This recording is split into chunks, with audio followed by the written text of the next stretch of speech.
Hello everyone, welcome back to my YouTube channel.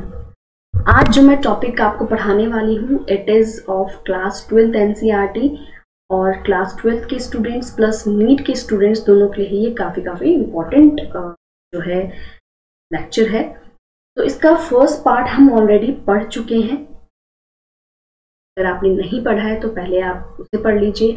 मैं description में जो है उसका लिंक दे दूँगी और आप जो है इसको अच्छे से समझिए कि डीएनए होता क्या है। सब कुछ बेसिक है उसमें डीएनए के बारे में। डीएनए क्या होता है, कैसे उसके जो डबल हेलिकल स्ट्रक्चर है उसको अच्छे से समझाया गया है। तो आज उसकी कंटिन्यूटी में हम सेकंड लेक्चर करते हैं। मैंने आपको फर्स्ट लेक्चर में जो है समझाया था कि जो नाइट्रोजिनस बेसिस है यानी कि ATGC, adenine, guanine, cytosine and thymine, इसके बारे में मैंने आपको बताया था और बताया था कि इनके बीच में कौन से बॉन्ड होते हैं। ठीक है, तो एक साइंटिस्ट थे एरविन चेरगाफ, इन्होंने उसी के बेस पे एक रूल दिया। उन्होंने कहा जो प्रोपोर्शन होता है ए का वो टी के इक्वल होता है और जी का होता है सी के इक्वल।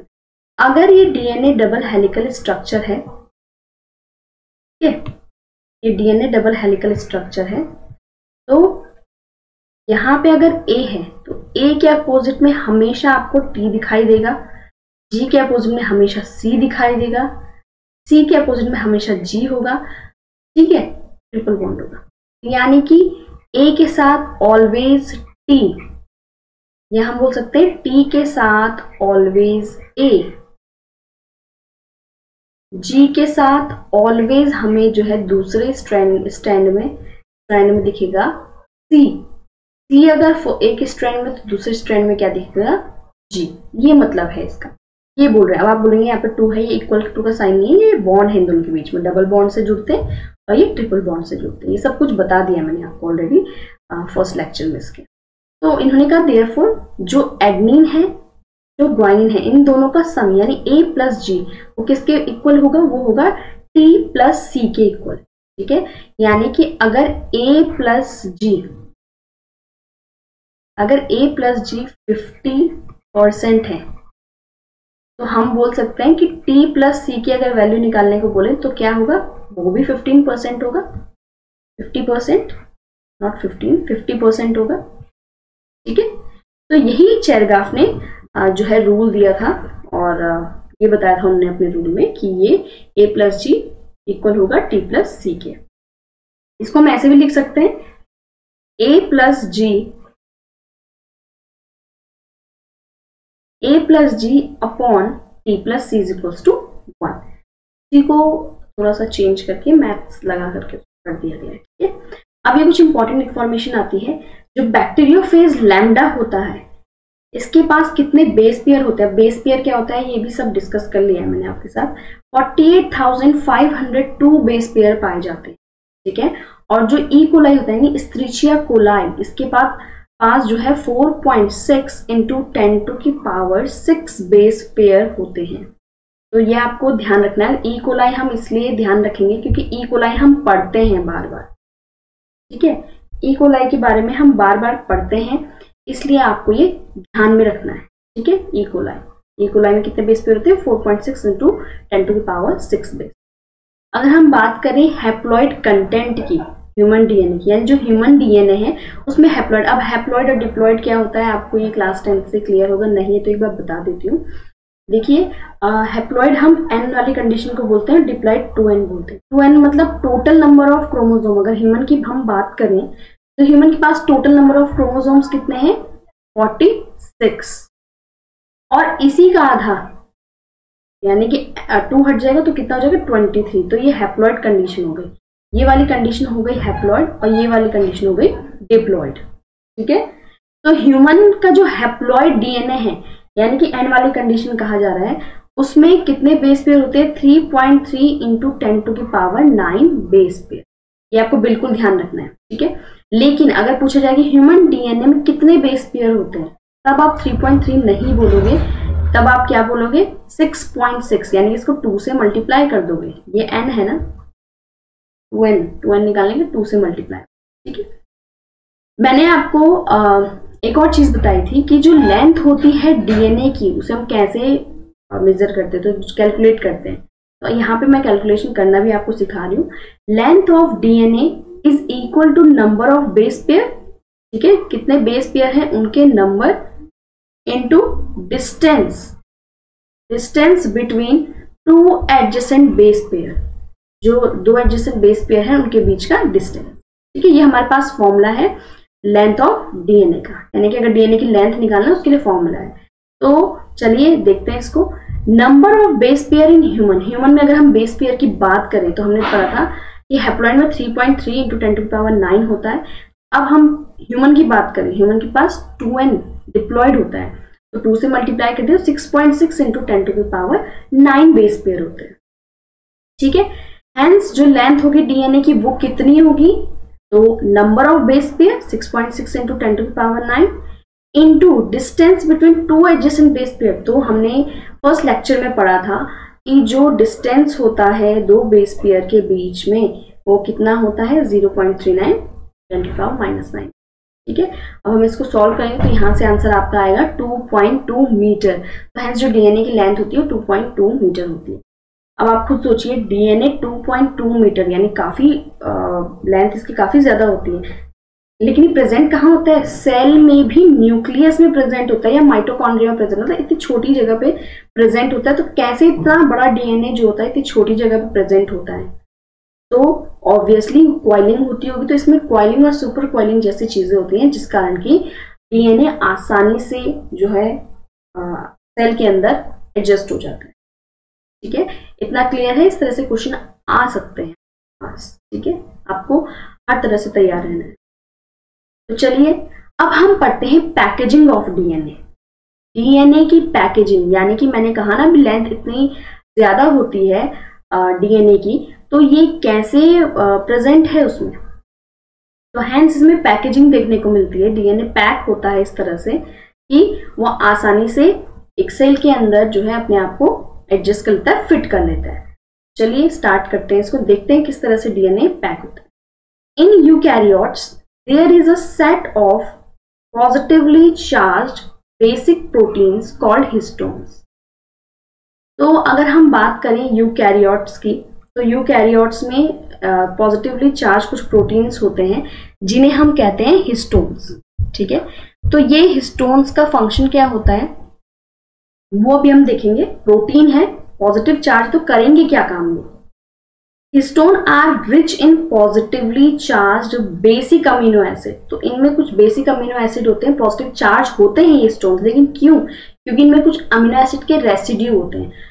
ये बहुत इंपॉर्टेंट है, आपको ध्यान रखना है कि हिस्टोन में कौन से बेसिक अमीनो एसिड के रेसिड्यूज होते हैं। तो वो होते हैं लाइसिन एंड आर्जिनिन्स। काफी एग्जाम्स में ये पूछा गया है, नीट के अलावा भी एग्जाम्स होते हैं जो आपके उनमें पूछा गया है, कई जगह पूछा गया है, ठीक है। और ये तो एक ऑक्टामर है, यहाँ पे अगर आप डायग्राम में भी देखो तो ये क्या है, एक हिस्टोन प्रोटीन है, ठीक है, ये एक हिस्टोन है। इसी तरह के जब बहुत सारे हिस्टोन आपस में जुड़ जाते हैं तो ये हिस्टोन ऑक्टामर बना देते हैं, ठीक है। तो 8 हिस्टोन्स फॉर्म हिस्टोन ऑक्टामर। जब 8 यानी कि 8 हिस्टोन्स आपस में जुड़ते हैं तो हिस्टोन का ऑक्टामर बनाते हैं। तो ये, और जब हिस्टोन इस तरह से जुड़ जाता है तो पॉजिटिवली चार्ज है। अब ये जो हिस्टोन ऑक्टामर है, डीएनए हमारा होता है नेगेटिवली चार्ज, डीएनए होता है नेगेटिवली चार्ज। तो डीएनए नेगेटिव पॉजिटिव अट्रैक्ट करते हैं एक दूसरे को, तो डीएनए रैप हो जाता है अराउंड हिस्टोन ऑक्टामर और फॉर्म करता है न्यूक्लियोसोम। यहाँ पे आप स्ट्रक्चर में देख रहे हैं न्यूक्लियोसोम बात कर रहे हैं, तो ये पूरा आपको जो है हिस्टोन ऑक्टामर दिखा रखा है। तो इस तरह से इसमें 8 यूनिट्स होंगे, ठीक है, इस तरह से।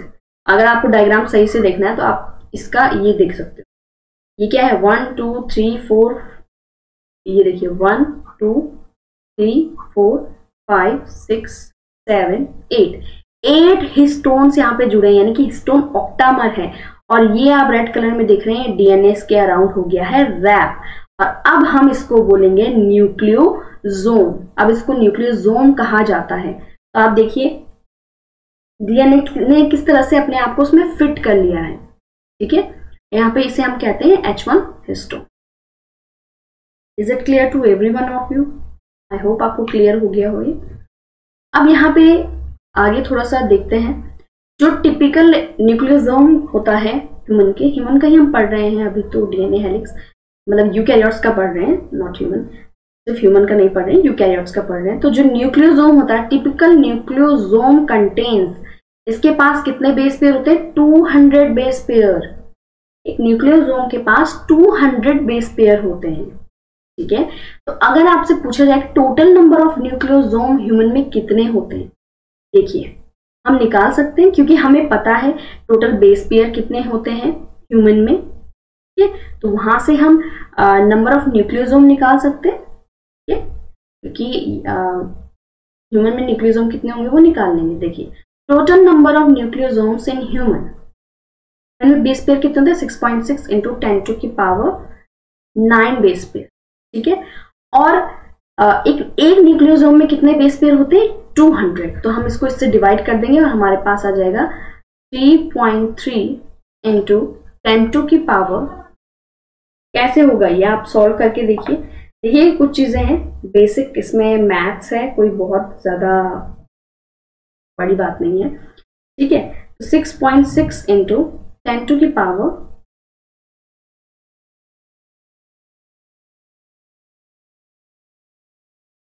बेस पेयर ये हो जाएगा। सॉरी नॉट 9, 7 बेस पेयर, ठीक है।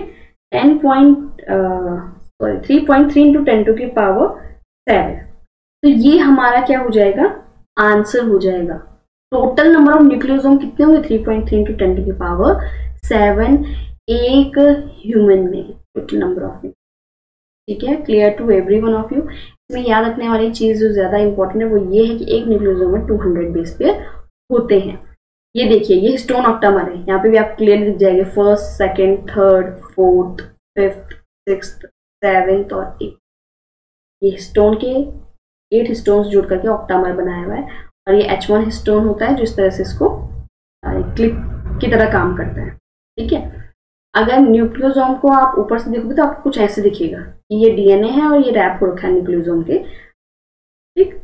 ये देखिए यहाँ पे जो आपको दिख रहा है ये ब्लू कलर में, ये क्या है? हिस्टोन के ऑक्टामर, और ये डीएनए पे रैप हो रखे हैं।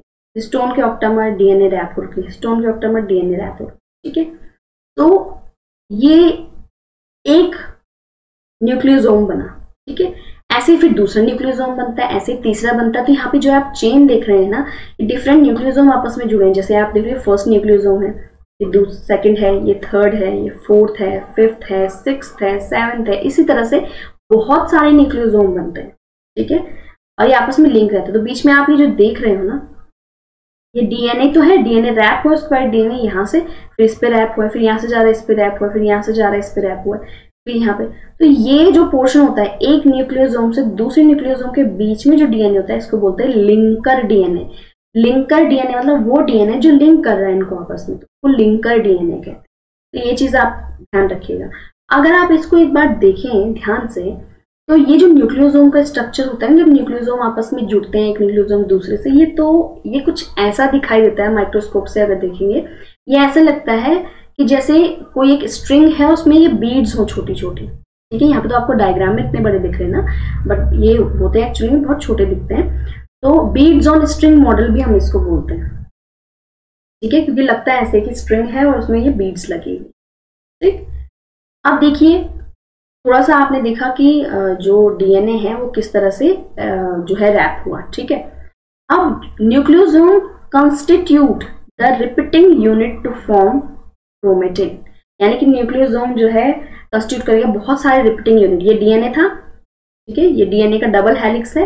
ये डीएनए का डबल हेलिक्स जो है ये रैप हुआ इस तरह से रैप होते होते ऑक्टामर बना रहा है। ये बहुत सारे ऐसे ऑक्टामर्स बन जाएंगे, ठीक है। और ये इस तरह से जब ये ऑक्टामर आपस में यूनाइट होते हैं ना, तो ये क्या बना देते हैं? क्रोमेटिन बनाते हैं, ठीक है, क्रोमेटिन फाइबर्स। अब ये और कंजस्टेड होते जाएंगे, कंजस्टेड नहीं बोल सकते, मतलब ये बोल सकते हैं कि और ज्यादा कॉम्पैक्ट होते जाएंगे। और जब ये कॉम्पैक्ट हो जाते हैं, इनकी जो बीच की डिस्टेंस है कम कम होती जाती है, इस तरह से बन जाएंगे। ये जो आपको यहाँ पे डायग्राम दिख रहा है, तो हैंस ये क्रोमेटिन बनाते हैं। क्रोमेटिन क्या है? Chromatin thread like strand bodies होती हैं, ठीक है। तो जो न्यूक्लियोसोम है क्रोमेटिन में वो कैसे दिखते हैं? जैसे मैंने अभी आपको बताया बीड्स ऑन स्ट्रिंग, ऐसा लगता है कि स्ट्रिंग है उसमें बीड्स लगे हुए हैं, ठीक है। ये दिख भी रहा है आपको इस तरह से। Clear to everyone? DNA wrap हुआ न्यूक्लियोसोम में, ठीक है। बहुत सारे न्यूक्लियोसोम ऐसे मिले और मिलकर के इन्होंने क्या बनाया? क्रोमेटिन फॉर्म किया रिप्टेन यूनिट्स में, ठीक है। जो हायर लेवल होता है पैकेजिंग का क्रोमेटिन का, इसको चाहिए होते हैं नॉन हिस्टोन क्रोमोसोमल प्रोटीन, ठीक है। जो बहुत हायर पैकेजिंग होती है तो नॉन हिस्टोन क्रोमोसोमल प्रोटीन चाहिए होते हैं। अब देखिए यहाँ ये जो डायग्राम है ये आपको बहुत अच्छे से क्लियर कर देगा। ये डीएनए है, डीएनए रैप हुआ जो न्यूक्लियोसोम है उसके अराउंड, तो बीड्स ऑन स्ट्रिंग मॉडल लग रहा है, ये स्ट्रिंग है, इसमें ये बीड्स है, ठीक है। उसके बाद जब ये न्यूक्लियोसोम के रिपीटिंग यूनिट्स यानी बहुत सारे ऐसे रिपीट होते गए तो इन्होंने क्या बना दिया? इन्होंने बना दिया क्रोमेटिन फाइबर, ठीक है। और ये जो क्रोमेटिन फाइबर्स हैं ये क्वाइल हुए, ये बहुत ज्यादा क्वाइलिंग इसमें कंडेंसिंग होता है, ये आपको दिख रहा है इस तरह से, ये क्वाइलिंग और कंडेंसिंग होती है। और फाइनली ये मेटाफेजिक स्टेज में जो है क्रोमोसोम का फॉर्मेशन कर देते हैं, ठीक है। तो इस तरह से जो डीएनए होता है वो पैक हो जाता है, ठीक है, उसकी पैकेजिंग हो जाती है। तो क्रोमोसोम के अंदर हमें डीएनए मिलते हैं क्योंकि पैकेजिंग हो जाती है उसकी इस तरीके से कि फाइनली डीएनए पैक होते होते बिल्कुल एक क्रोमोसोम का फॉर्मेशन कर देते हैं, ठीक है। तो मेटाफिजिक्स स्टेज में जब हम सेल डिवीजन पढ़ेंगे तो आप देखोगे वहां पर क्रोमोसोम का फॉर्मेशन होता है, तो यही एक रीजन है, ठीक है। चलिए अब हमने क्रोमोसोम पढ़ा, क्रोमोसोम बन गया तरह से। क्रोमोसोम्स आपको पेयर में दिखेंगे, ठीक है। इसका जो सेंटर होता है इसको तो हम कहते हैं सेंट्रोमेयर, ठीक। और जो एंड वाले रीजन्स होते हैं क्रोमोसोम का, जो एंड रीजन होता है उन्हें बोलते हैं टीलोमेयर्स। और ये वाला रीजन जो आपको टीलोमेयर्स के बाद वाला रीजन दिखेगा उसे कहते हैं हम यूक्रोमेटिन। और जो सेंट्रोमेयर के करीब जो रीजन दिखता है इसको हम कहते हैं हेट्रोक्रोमेटिन, ठीक है। हेट्रोक्रोमेटिन हम इसको कहते हैं। तो हेट्रोक्रोमेटिन जो होता है वो सबसे ज्यादा आपको सेंट्रोमेयर के नियर वाले रीजन में देखने को मिलता है। तो क्रोमेटिन टू टाइप्स के होते हैं, यूक्रोमेटिन एंड हेट्रोक्रोमेटिन। यूक्रोमेटिन कैसे होते हैं? लूजली पैक्ड, मतलब बहुत टाइट पैक नहीं होते हैं। यहाँ पे देख सकते हो ये जितने भी आपको लूज दिख रहे हैं ना, ये जितने भी लूज आपको न्यूक्लियोसोम दिख रहे हैं ये सारे यूक्रोमेटिन है। और ये ट्रांसक्रिप्शनली क्या होते हैं? एक्टिव होते हैं। देखो वही एक्टिव होगा जिसके आसपास जगह होगी, वही कुछ भी फंक्शन कर पाएगा। जिसके पास आसपास जगह ही नहीं होगी वो कोई भी जो एक्टिविटी है वो कैसे करेगा, ठीक है। और हेट्रोक्रोमेटिन कैसा होता है? Densely packed. यहाँ पे जो भी ये आपको दिख रहे हैं बिल्कुल डेंस तरह से पैक्ड है, ये हेट्रोक्रोमेटिन है सारे। और ये कैसे होते हैं? इनएक्टिव रीजन होते हैं क्रोमेटिन में, ये एक्टिव नहीं होते हैं, ठीक है। तो यहाँ पे आपको जो भी ऑरेंज कलर दिख रहे हैं सारे हेट्रोक्रोमेटिन वाले रीजन, तो ये क्या होते हैं? इनएक्टिव रीजन होते हैं, ठीक है। Clear to everyone? ये सारा जो भी मैंने आपको आज बताया सारा काफी इंपॉर्टेंट है, ठीक है, क्योंकि ये धीरे धीरे बेस बना के चलेगा। हम जब आगे पढ़ेंगे रेप्लिकेशन तो वहां पे आपको पता होना चाहिए क्या क्या चीजें होती हैं। साथ ही साथ ये जो मैंने आपको क्रोमोसोम का बताया है ये सेल डिवीजन में भी हमने अभी बोला कि मेटाफेज के टाइम पे क्रोमोसोम का फॉर्मेशन होता है, तो यहाँ वहां पे भी हम ये चीज देखेंगे, ठीक है। Is it clear to every one of you? I hope clear हो। हमने इसमें डीएनए की पैकेजिंग पढ़ी है, डीएनए क्या होता है, कैलकुलेशन हमने देखा, डीएनए की लेंथ कैसे कैलकुलेट की जाती है, ठीक है। और एल्विन चेरग्राफ का रूल देखा, ठीक है। ये बना हिस्टोन ने हिस्टोन ऑक्टामर बनाए और इस तरह से जो है पैकेजिंग होती जाती है डीएनए के। न्यूक्लियोसोम और कॉम्पैक्ट होते हैं, क्रोमेटिन फाइबर बनाते हैं, क्रोमेटिन फाइबर और ज्यादा कॉम्पैक्शन उसमें आता जाता है और जो मेटाफेज स्टेज है उसमें फाइनली जो है जो क्रोमोसोम है इसका फॉर्मेशन होता है, ठीक है। क्रोमोसोम में जो क्रोमेटिन होते हैं टू टाइप्स के होते हैं, euchromatin and heterochromatin. Heterochromatin dense packed होता है, इनएक्टिव होता है, यूक्रोमेटिन लूजली पैक्ड होता है और ट्रांसक्रिप्शनली। आई होप कि आपको ये लेक्चर अच्छे से क्लियर हुआ हो। अगर आपको जो है वीडियो पसंद आई हो तो वीडियो को कीजिए लाइक एंड शेयर, ठीक है। और आप कोई ऐसा लेक्चर है जो आप चाहते हैं कि मैं आपको कवर अप कराऊं तो आप कमेंट सेक्शन में मुझे बता सकते हैं। और वीडियो को ज़्यादा से ज़्यादा शेयर कीजिए, चैनल को सब्सक्राइब कीजिए। देखिए, अगर आप लोग वीडियो देखेंगे और उसको लाइक नहीं करेंगे तो ऑब्वियसली मैं जो इतना अच्छा करना चाह रही हूँ तो वो नहीं कर पाऊंगी। आप मुझे मोटिवेशन आप ही से मिलता है, सपोर्ट मिलेगा तभी मैं जो है बहुत अच्छे से यहाँ पे आपको करके दे पाऊंगी, ठीक है। तो अब हम मिलते हैं नेक्स्ट वीडियो में। नेक्स्ट वीडियो इसी का कंटिन्यूएशन में होगा जो हम पढ़ेंगे। तब तक के लिए अच्छे से पढ़िए।